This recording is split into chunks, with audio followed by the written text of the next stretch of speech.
সন্তানদের সাথে বন্ধুসুলভ আচরণ দেখা। দুইজন দুই জগতে, দুইজন এক জগতেই বসবাস করতে হবে। অনেকে বলতে পারেন যে দর্শন বিষয়ক প্রোগ্রামে এই আলোচনাগুলো হচ্ছে যে যা হচ্ছে হয়েছে, কিন্তু আমাদের ভবিষ্যৎ প্রজন্মের জন্য এই কথাগুলো আমাদের দরকার।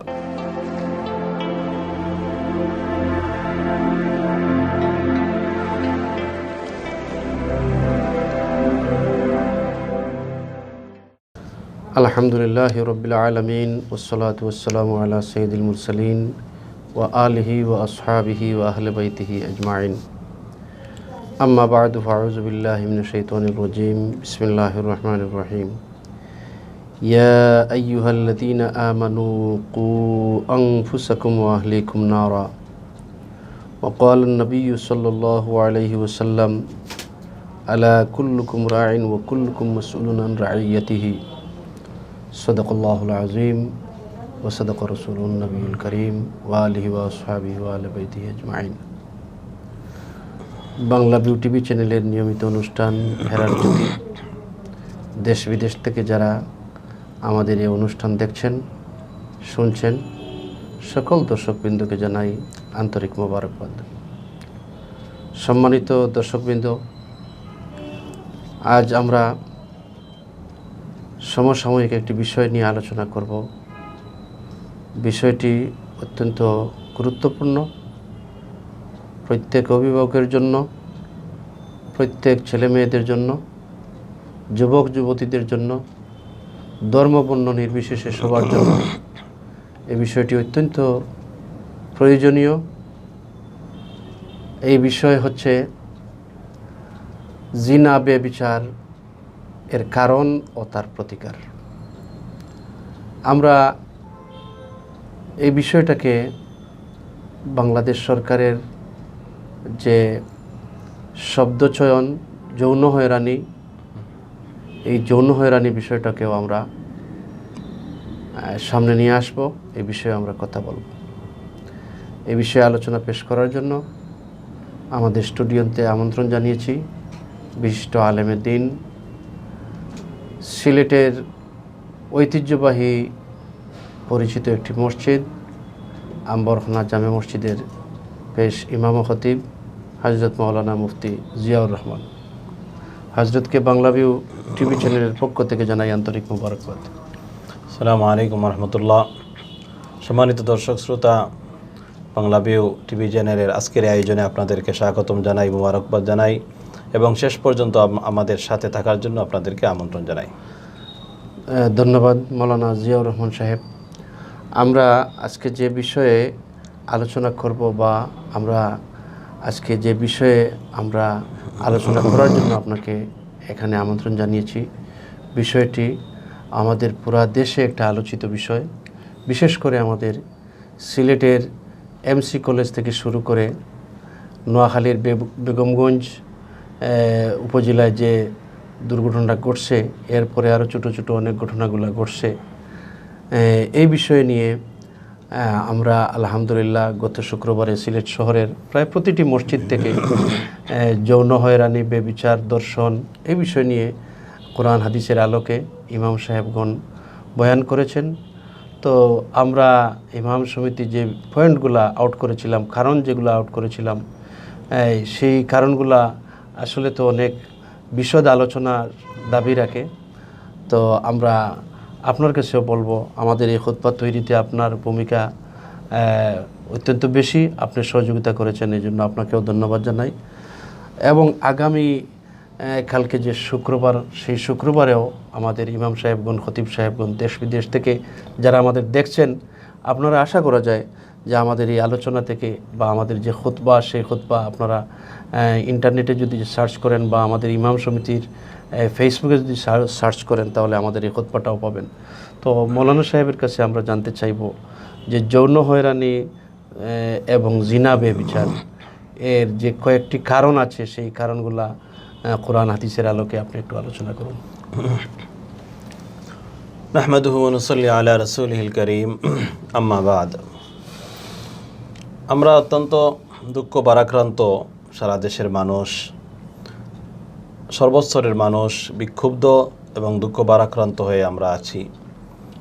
সকলেই বাংলাদেশে যে দর্শনের মতো ভয়াবহ এবং ন্যাক্কারজনক ঘটনা দেশের বিভিন্ন জায়গায় ঘটে চলেছে। ইদানিং তা মহামারী আকার ধারণ করেছে। এটা নিয়ে আমরা আসলেই উদ্বিগ্ন এবং সকলেই, আমি মনে করি আমরা যারা আছি, সাধারণ জনগণ যারা আছি, প্রশাসনে যারা আছেন, সরকারে যারা আছেন, সকলেই উদ্বিগ্ন এবং বিব্রত। সুতরাং এই বিষয়টা থেকে উত্তরণের জন্য আগে আমাদেরকে খুঁজতে হবে যে এই দর্শনটা এত ভয়াবহ আকার ধারণ করলো কেন, কিভাবে, এই পর্যন্ত আসার পিছনে আসলে কারণগুলো কি কি, আমাদের কি পরিমাণ উদাসীনতা আছে এর পিছনে, সবগুলো কারণ যদি আমরা বিশ্লেষণ করি এবং এই কারণগুলোকে সামনে নিয়ে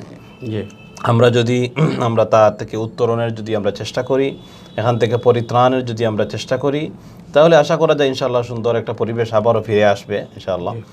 তো আমরা আগে প্রতিজ্ঞা করতে হবে যে আমরা তার কারণগুলো উদ্ঘাটন করতে হবে এবং কারণ উদ্ঘাটন করার পরে তার প্রতিকারের জন্য কি কি আমাদের করণীয় আছে সেগুলো নিশ্চিত বাস্তবায়ন করতে হবে। প্রথম একটি কারণ আমি বলবো, সবগুলো কারণ তো এখানে আসলে বিশ্লেষণমূলকভাবে বলা সম্ভব না এই কম সময়ের ভিতরে। উল্লেখযোগ্য যে বিষয়গুলো প্রথমেই আমরা বলবো যে একটা বাচ্চা, আমরা যদি ছোট থেকে আসি, শিশুকাল থেকে যদি আসি, তাহলে সন্তানদের ক্ষেত্রে মা বাবার বড় একটা দায় আছে, একটা দায়িত্ব আছে, অভিভাবকদের বড় একটা জিম্মাদারি আছে। আল্লাহ তাআলা সবাইকে জিম্মাদারি দিয়েই দুনিয়াতে পাঠিয়েছেন, কম বেশ সকলেই দায়িত্বশীল। হাদিসের মধ্যে যেটা আছে যে আমাদের মোহতারাম সভাপতি সাহেব যেটা বললেন, যে হাদিসটা পাঠ করলেন যে আলা কুল্লুকুম রাইন ও কুল্লুকুম মাসউলুন আন রাইয়াতিহি, যে প্রত্যেকেই দায়িত্বশীল এবং প্রত্যেকেই তার দায়িত্ব জিম্মাদারি সম্পর্কে আল্লাহ তাআলার কাছে জবাবদিহি করতে হবে। এবং প্রথমেই আল্লাহ রাসূল বলেছেন ওয়ার রাজুলু রাইন ফি আহলিহি, যে একজন পুরুষ, একজন অভিভাবক, সে তার পরিবার সম্পর্কে দায়িত্বশীল এবং তার দায়িত্ব সম্পর্কে আল্লাহ তাআলার কাছে সে জবাবদিহিতার মুখোমুখি হতে হবে। এরপরে আল্লাহ রাসূল বলেছেন যে ওয়াল ইমামু রাইন ও হুয়া মাসউলুন আন রাইয়াতিহি, একজন শাসক, একজন রাষ্ট্রপ্রধান, একজন নেতা, তিনিও একজন দায়িত্বশীল এবং তার দায়িত্ব সম্পর্কে তিনিও আল্লাহ তাআলার কাছে জিজ্ঞাসিত হবেন।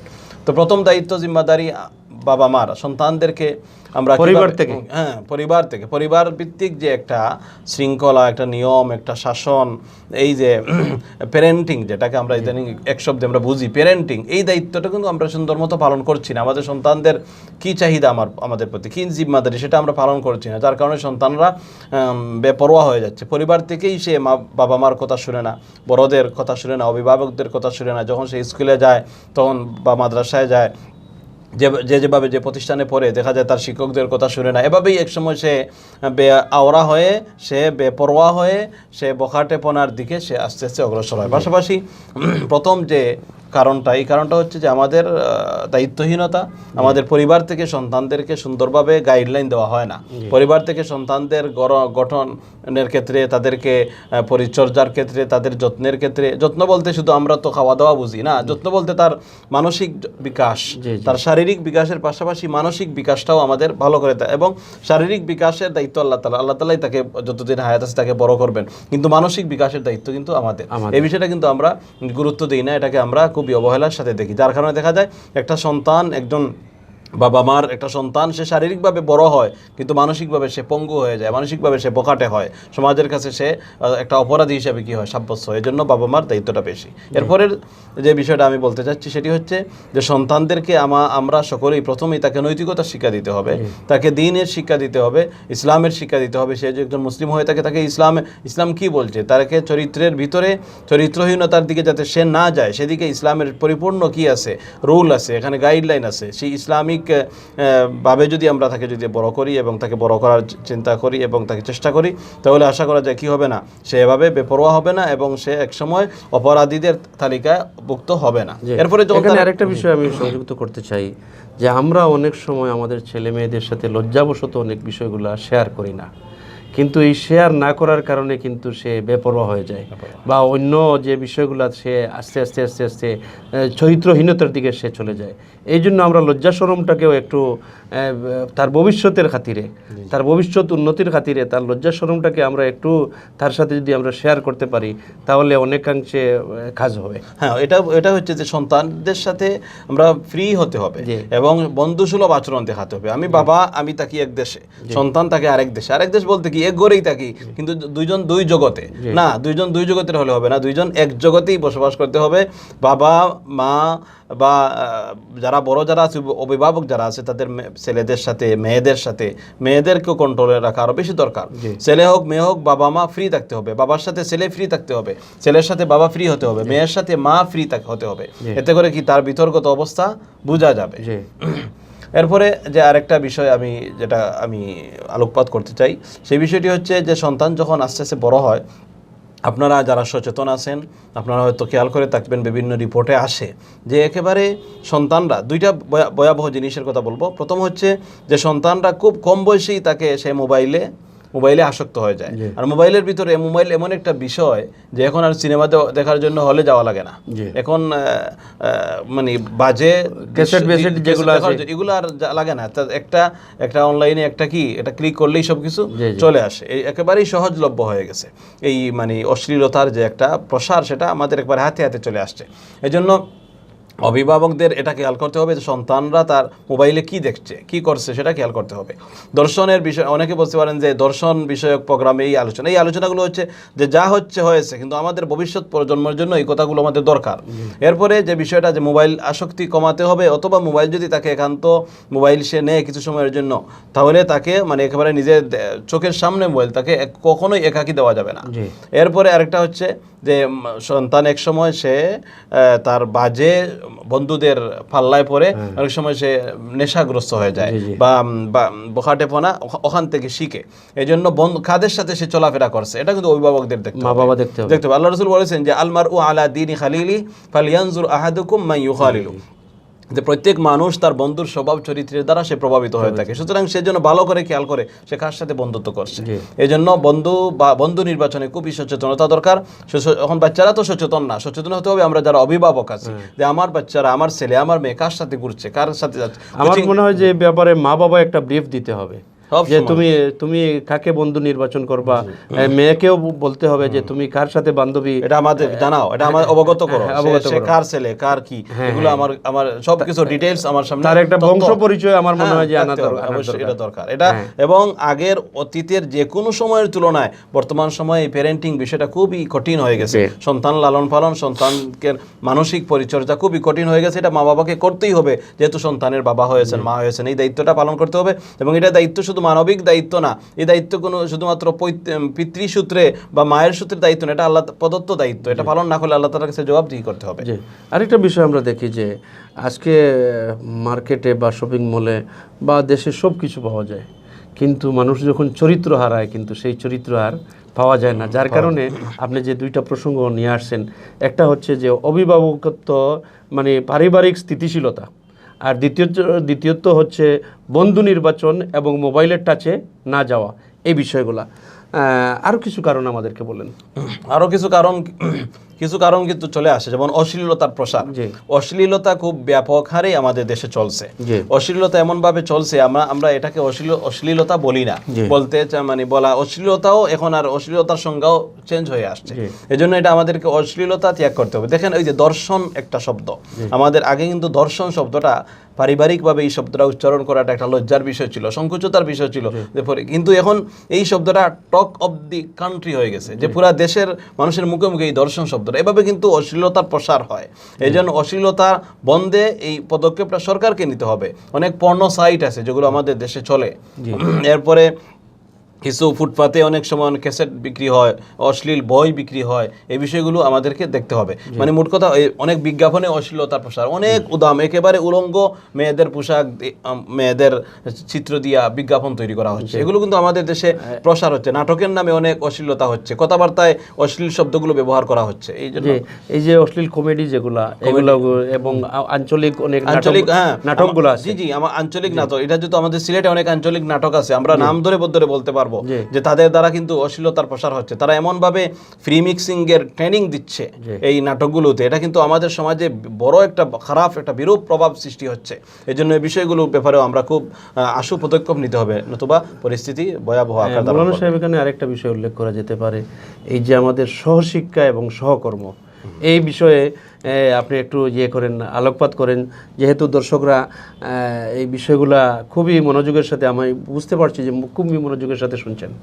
দেখেন, সহশিক্ষা এটা একটি, আমি বলবো যে এটা আমাদের মুসলিম সভ্যতার জন্য একটি অভিশাপ। জি, সহশিক্ষা কলেজ ভার্সিটিগুলোতে ছেলে মেয়ে একসাথে পড়াশোনা করছে, একসাথে চলাফেরা করছে, একসাথে কোচিংয়ে যাচ্ছে, আসছে, সে কে কোথায় সময় কাটাচ্ছে সেটাও পরিবারের লোকজন জানে না। এই জন্য সহশিক্ষা এটা খুবই ভয়াবহ একটা বিষয় আমাদের সমাজের জন্য, আমাদের সমাজকে ভঙ্গুর করে তোলার জন্য, পারিবারিক বন্ধনটাকেও নষ্ট করার জন্য সহশিক্ষা। আজকে দেখেন কিন্তু অনেকেই কিন্তু মানে পালিয়ে বিয়ে হচ্ছে, মানে অভিভাবক ছাড়া, বাবা মা ছাড়াই তার বিয়ার কাজ সারছে। এটা কিন্তু সহশিক্ষার কুপ্রভাব। তাছাড়া দর্শনের বিষয়টা তো আসেই, জিনা ব্যভিচারের বিষয়টা তো আসেই। তখন জিনা তো হচ্ছে সহশিক্ষার মাধ্যমে অহরহ জিনার ঘটনা ঘটছে, কিন্তু এটা প্রকাশ্যে আসছে না। কেন আসছে না? যেটা জিনা, এটা পারস্পরিক সম্মতিতে হচ্ছে। যখন সম্মতির বাইরে চলে যায় তখন এটা হয়ে যায় দর্শন। তখন আমরা এটা কি মিডিয়ায় আসে, আমরা সকলে জানি। কিন্তু দর্শনের প্রথম স্টেপটা হচ্ছে জিনা, ব্যভিচার, যেটা আমরা মনে করি যে পারস্পরিক সম্মতিতে হলে মনে হয় কোনো অপরাধ নেই। অথচ জিনা এমন একটা অপরাধ, পারস্পরিক সম্মতিতে হলেও অবিবাহিত হলে তাদেরকে 100 বেত্রাঘাতের শাস্তি কোরআনে সুস্পষ্টভাবে এসেছে, এবং বিবাহিত হলে তাকে পাথর মেরে তার মৃত্যুদণ্ড কার্যকর করার কথা কোরআনে শরীয়তে বলা হয়েছে। এই জন্য দর্শনের আগে আমাদেরকে জিনা বন্ধ করতে হবে। যে এখানে কোরআন মজিদে সূরা নূরে আল্লাহ পাক রব্বুল আলামিন একটা আয়াতের মধ্যে, দুটি আয়াতের মধ্যে বলেছেন যে চক্ষুকে হেফাজত করার জন্য এই যে আমরা সহশিক্ষা বলেন, সহকর্ম বলেন এবং অন্যান্য আনুষঙ্গিক যে বিষয়গুলো বলেন, এইগুলো কিন্তু সহশিক্ষার কুপ্রভাব। এই ব্যাপারে আপনি আরেকটু। এটা হচ্ছে যে দেখেন, সহশিক্ষার বিষয়টি এত ব্যাপক যে এটা হচ্ছে পর্দার আলোচনা। যে সহশিক্ষা দ্বারা প্রথম কথা হচ্ছে যে মানে পর্দা মেনটেন হচ্ছে না। অথচ ইসলামী শরীয়তে নামাজ রোজা যেমন ফরজ, পর্দা রক্ষা করা ফরজ, কিন্তু এই ফরজটা অবাধে এই ফরজ লঙ্ঘন করা হচ্ছে। এই কাজটা যে পর্দা মেনটেন করা হচ্ছে না, ছেলে মেয়েকে দেখছে, মেয়ে ছেলেকে দেখছে, একসাথে মাখামাখি ফ্রি মিক্সিংয়ের মতো জঘন্যতম কাজ হয়ে যাচ্ছে প্রতিটা প্রতিষ্ঠানগুলোতে। এই জন্য সহশিক্ষা বন্ধ করতে হলে কোরআন কারীম আল্লাহ সুবহানাহু ওয়া তাআলা সূরা নূরের মধ্যে ধারাবাহিক দুইটা আয়াতের মধ্যে বলেছেন, কুল্লিল মুমিনিনা ইয়াগুদ্দু মিন আবসারিহিম ওয়া ইয়াহফাযু ফুরুজাহুম। হে নবী, আপনি মুমিনদেরকে বলে দিন যে তারা যেন তাদের চক্ষুকে অবনত রাখে। তাদের অবনত রাখলে কি হবে? ওয়াহফাযু ফুরুজাহুম, তাদের কি হবে? তাদের লজ্জাস্থানের হেফাজত হবে, মানে তাদের সম্ভ্রম রক্ষা হবে। এরপরে পরের আয়াতে আল্লাহ রাসূল বলেছেন, আল্লাহ তাআলা বলেছেন, ওয়াকুল্লিল মুমিনাতি ইয়াগুদুদনা মিন আবসারিহিন্না, যে নারীদেরও দায়িত্ব হচ্ছে তারাও যেন তাদের চক্ষুকে অবনত করে, এতে করে তাদেরও সম্ভ্রম রক্ষা হবে। দেখেন, এই আল্লাহ তাআলা পরিষ্কারভাবে এখানে বলে দিয়েছেন যে চক্ষুর হেফাজত না হইলে কিন্তু পরোক্ষভাবে আমরা যে বুঝি আয়াত থেকে, যে চক্ষুর হেফাজত না হইলে পারস্পরিক একজন আরেকজনকে দেখলে ফ্রি মিক্সিং এর মাধ্যমে তার কিন্তু সম্ভ্রম নষ্ট হবে। এটা আল্লাহ তাআলা বলে দিয়েছেন। সেটাই আমাদের সমাজে ঘটছে। জিনা হচ্ছে, জিনা থেকে দর্শনের মতো কাণ্ড ঘটে যাচ্ছে এবং পৈশাচিক কায়দায় কিন্তু দর্শনের ঘটনা ঘটছে। এই জন্য আমাদের ফ্রি মিক্সিং বন্ধ করতে হবে, সহশিক্ষা বন্ধ করতে হবে। মানে এটা হচ্ছে সরকারের দায়িত্ব। প্রথম পদক্ষেপ হচ্ছে যে সরকার সহশিক্ষা বন্ধ করে বিচ্ছিন্নভাবে নারীদের জন্য আলাদা, মেয়েদের জন্য আলাদা ক্লাসের ব্যবস্থা করতে হবে, ছেলেদের জন্য আলাদা ক্লাসের ব্যবস্থা করতে হবে, মধ্যখানে গ্যাপ দিয়ে মধ্যখানে আলাদা প্রতিষ্ঠান করা যেতে পারে। আলাদা প্রতিষ্ঠান বা এক প্রতিষ্ঠানে যদি তাড়াতাড়ি পদক্ষেপ নেওয়া না যায়, তাহলে মধ্যখানে একটা পার্টিশনের মাধ্যমে কি করা যেতে পারে, মানে সহশিক্ষার বিষয়টি বন্ধ। তখন দেখবেন ইনশাআল্লাহ পরিবেশ অনেক শান্ত হয়ে আসছে। এই জন্য বিষয়টি খুবই গুরুত্ব সহকারে। আরেকটা বিষয়ে আলোকপাত করা যেতে পারে, এই যে সহকর্ম। আমরা দেখেছি যে বাংলাদেশের উল্লেখযোগ্য একজন কর্তা ব্যক্তি, ওনার অফিসে কিন্তু একটা দুর্ঘটনা ঘটাইছেন। এটা সহকর্মের কিন্তু কুফল। এইভাবে আমরা যেটা বেশি আসছে সেইটা কিন্তু আমরা দেখছি, কিন্তু অহরহ এটা ঘটছে, যেগুলো আমরা খবর পাচ্ছি না। এইটাও কিন্তু সহশিক্ষায় যদি হতে পারে তাহলে তো সহকর্মে আরো বেশি হওয়ার সম্ভাবনা। যে আমরা যে সিসি ক্যামেরা যা আসছে তা সারা দেশের মানুষ দেখছে, কিন্তু সিসি ক্যামেরা যেগুলো ধরছে না সেগুলো তো অহরহ ঘটে যাচ্ছে। এতে করে কি হবে, মানে আমরা বারবার আমরা সরকারকে উল্লেখ করে এটা এই জন্য বলছি যে এই জাতীয় কর্মকাণ্ডে তো গুনাহ হচ্ছেই, চরিত্র তো নষ্ট হচ্ছেই, সম্ভ্রম তো নষ্ট হচ্ছেই, কিন্তু দেশের গুরুত্বপূর্ণ জায়গাগুলিতে যখন এই জাতীয় কাজ হয় তখন দেশের মধ্যে বরকত শূন্যতা চলে আসে। বরকত শূন্যতা যখন আসে, দেশের মধ্যে অভাব অনটন বাড়ে, ঋণ বাড়ে। আমরা দেখতেছি যে দেশের ঋণের বোঝা বাড়তেছে। কেন বাড়তেছে? দেশের ভিতরে বরকত নাই কেন?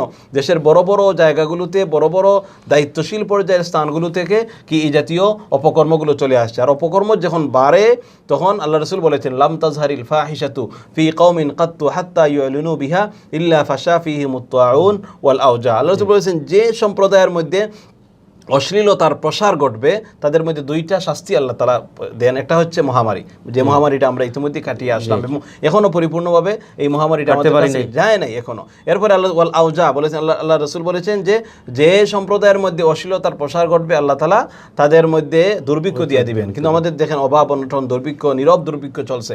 এই জন্য আমাদের সবচেয়ে বড় দায়িত্ব হচ্ছে এটা দেশের কল্যাণ, জনগণের কল্যাণ, যে অশ্লীলতাকে দূর করতে হবে, নতুবা দেশেরও কল্যাণ আসবে না।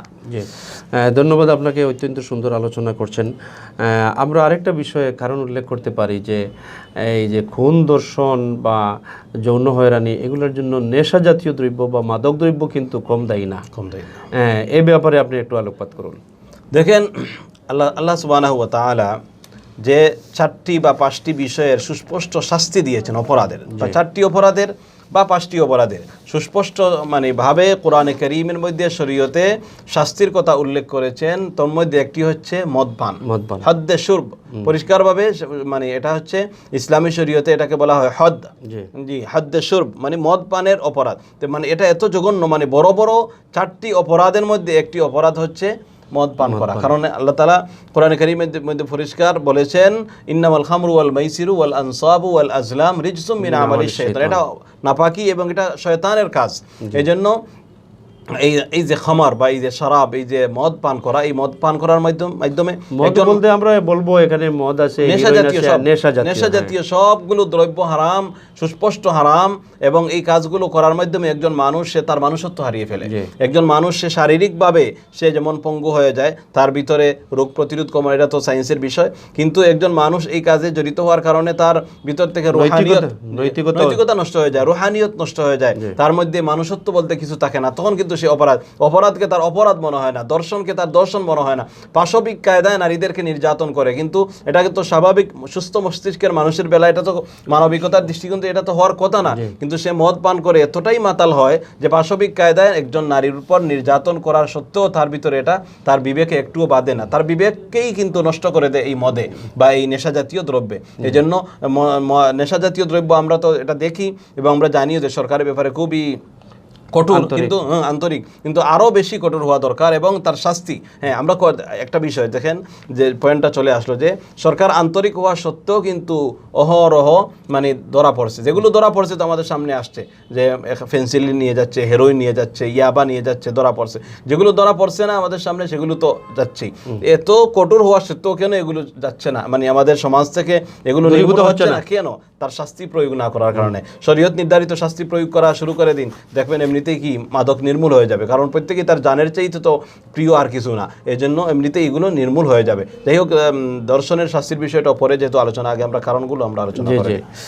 সম্মানিত দর্শক শ্রোতাবৃন্দ, আমরা আসলে অত্যন্ত সুন্দর এবং গুরুত্বপূর্ণ আলোচনা শুনছিলাম এবং আজকে আমরা আরও কিছু বিষয় শুনব, যে বিষয়গুলো হচ্ছে আমাদের দেশব্যাপী এই ঘটনাগুলো অহরহ হওয়ার কারণে আমরা দেখছি নোয়াখালীর বেগমগঞ্জের স্থানীয় সংসদ সদস্য উনি বলেছেন, মিডিয়ায় বলেছেন, সামাজিক যোগাযোগে, যে পুলিশ ভাইদের কাছে আমি আবদার জানাই যে অনেক আপনারা এই যে করেন, ক্রসফায়ারে দেন, অনেক কারণে আপনারা ক্রসফায়ারে দেন, এই ব্যাপারে আপনারা ক্রসফায়ারে দেন না কেন? আজকে রাজনৈতিক অনেক লিডার বলতেছেন যে এই দর্শকদেরকে ক্রসফায়ারে দেওয়ার জন্য, যদিও একটা বিচার বহির্ভূত হত্যা, কিন্তু দেশের স্বার্থে অনেক বিষয়গুলো তো আমরা দেশের স্বার্থে করে থাকি। আমরা মাননীয় প্রধানমন্ত্রীর বরাবরে ওনার খেদমতে আমরা সেই বিষয়গুলা জানাবো যে এই দেশ ১০ আউলিয়ার দেশ, ১২ আউলিয়ার দেশ, 360 আউলিয়ার দেশ, হযরত শাহজালাল, শাহ পরান, শাহ মখদুম, হাজী শরীয়তুল্লাহর দেশ। এই দেশকে, এই দেশের পবিত্রতা, এই দেশকে রক্ষা করার জন্য আপনি কঠোরভাবে যদি পদক্ষেপ হাতে না নেন, তাহলে কিন্তু এই দর্শকরা আস্তে আস্তে তাদের সাহস হবে এবং তারা এই দেশকে দর্শনের একটা দেশে পরিণত করবে। তো আমরা এখন আপনার কাছ থেকে আমরা জানতে চাইব যে আমাদের এই যে দর্শনের মাত্রা দিন দিন বাড়ছে, এগুলো আমরা প্রতিকার কিভাবে করব? দেখেন, প্রতিকারের কিছু বিষয় আলোচনা ইতিমধ্যে আসছে, যে আমরা প্যারেন্টিং বা অভিভাবকের দায়িত্ব জিম্মাদারি যেটা আছে। প্রতিকারের আরেকটি গুরুত্বপূর্ণ যে বিষয়টা, সে বিষয়টা হচ্ছে যে এই ঘটনাগুলো ঘটাচ্ছে বেশিরভাগ বলবো না শতভাগ, কিন্তু অধিকাংশ প্রায় 90% ঘটনাগুলো অবিবাহিত ছেলেরাই ঘটাচ্ছে। এই জন্য আমাদের অভিভাবকদের আরেকটি অবহেলা হচ্ছে যে আমাদের সন্তানরা যখন বিয়ের উপযুক্ত হয় আমরা তাদেরকে বিয়ে দিই না, বিয়ে করাই না। মেয়ে ছেলে হলে বিয়ে করাই না, মেয়ে হলেও বিয়ে করাই না, এটা আমাদের একটা অবহেলা। এই অবহেলার কারণেই অনেকটা করছে। এই জন্য দেখবেন যে যারা পরিবারে আবদ্ধ হয়ে গেছে, যে সমস্ত যুবকরা পরিবার নিয়ে স্থিতিশীল হয়ে গেছে, তাদের কাছে কিন্তু অপরাধগুলো আসে না, সচরাচর আসে না, কম আসে। বাকি এরপরেও চিটেফুটা দুই একটা থাকতে পারে বিবাহিতদের মধ্যে, কিন্তু অবিবাহিতদের কাছ থেকে অপরাধমূলক প্রবণতাটা বেশি। এই জন্য আমাদের সবচেয়ে বড় দায়িত্ব এবং জিম্মাদারি হলো যে আমরা আমাদের সন্তানদেরকে, আমরা যারা অভিভাবক আছি, যে যে অবস্থানে আছি, আমরা আমাদের সন্তানদেরকে, যুবকদেরকে বিবাহের ব্যবস্থা করব তাড়াতাড়ি, যথা বয়সে। এবং এখানে আরেকটা বিষয় আছে, আইনি বিষয়ও আছে। তো আমরা অনেক সময় দেখা যায় যে মেয়েদেরকে 18 বছরের আগে বিয়ে দিলে আইন ধরে। এই আইনের ব্যাপারেও আমাদের কথা আছে। এই আইনটাও আমরা মনে করি সংস্কারযোগ্য একটা আইন, যে এটাকেও সংস্কার করা প্রয়োজন। যে 18 বছরের আগে বিয়ে দিলে দেখা যায় কোর্ট চলে আসে বিয়ে বাড়িতে, কিন্তু দেখা যায় 14 বছর, 15 বছর, 16 বছরের মেয়ে আরেকটা ছেলের সাথে পালিয়ে যাচ্ছে, সেটাকে একটু কঠোরভাবে, অবৈধভাবে সে অন্যের সাথে মিলনের পরে তার পেটে বাচ্চা চলে আসছে, কিন্তু সেটাকে এত কঠোরভাবে নেওয়া হয় না। কিন্তু বাল্যবিবাহের নামে 18 বছরের একটু নিচের মেয়ের বিয়ে দিলেও এটাকে আমি মনে করি যে এই আইন, এরকম একটা আইন দরকার, কিন্তু কিভাবে দরকার চলছে, আলোচনা চলছে। জি, এই জন্য এই আইনটাকে খুব তাড়াতাড়ি ঠিক করা দরকার। যে অনেক সময় আছে বিবাহের অনুষ্ঠান, সুন্দর একটা বরকতময় আয়োজন, কিন্তু 17 বছরের কম হওয়ার কারণে ইনফরমেশন দেয়, সাথে সাথে কোর্ট চলে আসে, সাথে সাথে প্রশাসনের লোকজন চলে আসে, বিয়েটা ভেঙে দেওয়া হয়। এটা খুবই দুঃখজনক এবং খুবই, আমি বলবো, এটা অমানবিক একটা বিষয়। এই জন্য এই আইনটাও সংস্কারের প্রয়োজন আমরা মনে করি। তো এই জন্য আমাদের প্রথম কথা হচ্ছে যে এগুলো প্রতিকারে অভিভাবকদের যে দায়িত্ব, সেটি হচ্ছে যে তারা তাদের সন্তানদেরকে বিয়ের ব্যবস্থা করবেন। ছেলেদের বিয়ে বয়স হওয়ার সাথে সাথে বিয়ে করাবেন, মেয়েদেরকেও বিয়ে দিয়ে দিবেন, এটা খুবই তাড়াতাড়ি করবেন। এটা আমাদের দেশে বিয়েটা কঠিন করার কারণেই কিন্তু অন্যায়, অনাচার, জিনা, বেবিচার, দর্শনটা বেড়ে গেছে। এই জন্য বিয়েটাকে আমরা সহজ করি, দেখবেন ওটা কঠিন হয়ে যাবে। আচ্ছা, প্রতিকারের বিষয়ে আমি আরেকটা দিকে আপনার করতে চাই, যে আমাদের স্কুল সিলেবাসে বা পাঠ্যসূচিতে এই ব্যাপারে কোনো কিছু সংযোজন করার প্রয়োজন আছে কিনা? এটা আসলে পাঠ্যসূচির বিষয়টা আমাদের খুবই দুঃখজনক। আমাদের একটি মুসলিম প্রধান দেশে অন্তত মুসলিম ছাত্রছাত্রী যারা আছে তাদের জন্য দিনের শিক্ষাটা বাধ্যতামূলক করা দরকার ছিল, যাতে দিন এবং নৈতিকতার শিক্ষা, চরিত্রের শিক্ষা, এগুলো তো দিন শিক্ষা, এটাকে ইসলাম কোরআন শিখায়, এই শিক্ষাটাকে বাধ্যতামূলক করা দরকার ছিল। কিন্তু আমাদের দেশে দিনের শিক্ষাটাকে সবচেয়ে বেশি উপেক্ষিত, সবচেয়ে বেশি অবহেলিত এই দিনের শিক্ষাটা। এই জন্য আমরা আসল শিক্ষাটাই তো এই দিনের শিক্ষা, যে শিক্ষাটা তার দুনিয়াতেও কাজে লাগবে আর পরকালেও কাজে লাগবে। কিন্তু এই শিক্ষাটাকে আমরা খুব একেবারেই অবহেলা করি, যার কারণে নৈতিকতা, দিনের শিক্ষা, আল্লাহর ভয়, তাকওয়া, এই ক্ষুধাবিরতা, এগুলো কিন্তু আমাদের মধ্যে, আমাদের ছেলেদের মধ্যে আসে না। আমাদের ভবিষ্যৎ প্রজন্ম নিয়ে এটা আমাদের শঙ্কার বিষয়, যে তাদেরকে দিনের শিক্ষা না দেওয়ার কারণে, দেখেন আল্লাহ রাসূল পরিষ্কারভাবে বলেছেন যে তলাবুল ইলমি ফারিদাতুন আলা কুল্লি মুসলিম, যে প্রত্যেক মুসলিম নর-নারীর জন্য দিনের শিক্ষা করা ফরজ। একটা ফরজ কাজকে আমাদের শিক্ষা ব্যবস্থায় উপেক্ষা করা হচ্ছে, এটা তো অবশ্যই দুঃখজনক। শিক্ষা ব্যবস্থায় আরেকটা বিষয় সংযোজন করা হচ্ছে যে ক্লাস 6-7 থেকে এই যে শুরু হয়েছে যৌন শিক্ষা, এইটাও কিন্তু মারাত্মক আমাদের একটা দর্শন বা যৌন হয়রানি বৃদ্ধির অন্যতম একটা কারণ ছোটো বাচ্চা সে এখনও উপযুক্ত হলো না, কিন্তু এই বিষয়ে একজন মেয়েরই যে বিষয়গুলো, সেই বিষয় সম্পর্কে সে অবগত হলো, বা এইটা যখন সে পড়বে তখন কিন্তু একটা প্র্যাকটিস করার তার একটা মনে আকাঙ্ক্ষা জাগবে। এই বিষয়ে আপনি একটু। এটা আসলে খুবই দুঃখজনক বিষয় এবং আফসোসের বিষয়, পাশাপাশি এটা হাস্যকর বিষয়ও, যে সে একটা মানে বয়সন্ধিকালে ছেলে বা মেয়েদের যৌন শিক্ষার নামে যে একটা অশ্লীলতার যে একটা প্রাথমিক সবক দেওয়া হচ্ছে তাদেরকে, এটা কিন্তু হাতে কলমে অশ্লীলতা শিক্ষা দেওয়া হচ্ছে। এটা কার ফর্মুলা জানি এটা আসলো, এটা খুবই একটা আশ্চর্যের বিষয়, যে এই জাতীয় বিষয় তো আসলে সিলেবাসে আসার কথা না। দুনিয়ার শুরু থেকে নিয়ে এই পর্যন্ত তার বয়সন্ধিকালে সে যৌনতার শিক্ষা নিতে হবে, এটা শিখতে হলে এটা কোথায়? এগুলো কিছু শিকার এমন বিষয় আছে আল্লাহ সুবহানাহু ওয়া তাআলা তাকে হাতে কলমে শিকার প্রয়োজন না, সে এমনিতেই এগুলো শিখে ফেলে।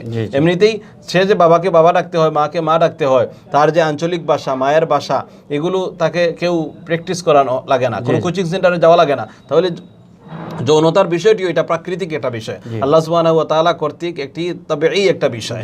এই বিষয়কে আমরা এটাকে সিলেবাসে নিয়ে এসে মূলত এটাকে আমরা বরং দর্শনের জন্য তাদেরকে প্রস্তুত করে দিচ্ছি, জিনা ব্যভিচারের জন্য আমরা তাদেরকে প্র্যাকটিস করিয়ে দিচ্ছি। এই জিনিসটা খুবই মারাত্মক পর্যায়ের। এই জিনিসটা যতক্ষণ পর্যন্ত না উঠানো হবে, আমি মনে করি দর্শনের এই যে সয়লাভ, সেগুলো কি হবে না, কমবে না, বন্ধ হবে না।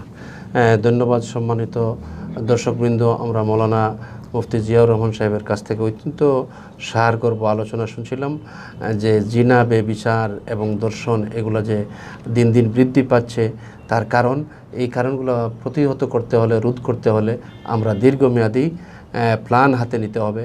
আমাদের দেশের মাননীয় প্রধানমন্ত্রী এই দেশের যখন আপনি সিলেবাস করেন, দেশের শতকরা 90 জন মুসলমানের সন্তানরা যখন পড়ে, তখন কিন্তু এই সিলেবাসে যদি শতকরা 90 জন মুসলমানের একজন অভিভাবক আছেন বা ধর্মীয় নেতা আছেন, ওনাদেরকে যদি সিলেবাস কমিটিতে সংযোজন করা যায়, তাহলে কমপক্ষে এই বাচ্চাদের ইসলামী মন মাইন্ড এবং দেশ থেকে জিনা, যৌন হয়রানি, বেবিচার, দর্শন এগুলো কীভাবে রোধ করা যায় এই বিষয় নিয়ে ওনারা একটা বক্তব্য দিবেন। এবং বিশ্বনবী সাল্লাল্লাহু আলাইহি ওয়াসাল্লামের চারিত্রিক জীবনের একটা অধ্যায় কিন্তু সংযোজন করতে হবে। আমরা এই সিলেবাস যদি ঠিক না করতে পারি, তাহলে আমাদের বাচ্চারা যৌন শিক্ষা অবলম্বন করবে এবং তার প্রচার, তার বিস্তার অবশ্যই সে এক জায়গায় ঘটাতে হবে। এই জন্য আমরা যৌন শিক্ষার নামে আমাদের বাচ্চাদেরকে অশ্লীলতার দিকে ঠেলে দিচ্ছি, যৌন শিক্ষার নামে কোন দর্শনের রাস্তাকে আমরা উন্মুক্ত করে দিচ্ছি। মৌলানা মুফতি জিয়াউর রহমান সাহেব, আপনি আমাদেরকে আজকে সময় দেওয়ার কারণে বাংলা ভিউ টিভি চ্যানেলের হেরার জ্যোতির পক্ষ থেকে আন্তরিক মুবারকবাদ জানাচ্ছি। আর আমাদের এই চ্যানেলকে আপনারা সাবস্ক্রাইব করবেন এবং লাইক দিবেন, কমেন্ট করবেন, অন্যকে দেখার সুযোগ দিবেন। আমাদের সাথে থাকার জন্য সবাইকে ধন্যবাদ। আসসালামু আলাইকুম ওয়া রাহমাতুল্লাহ।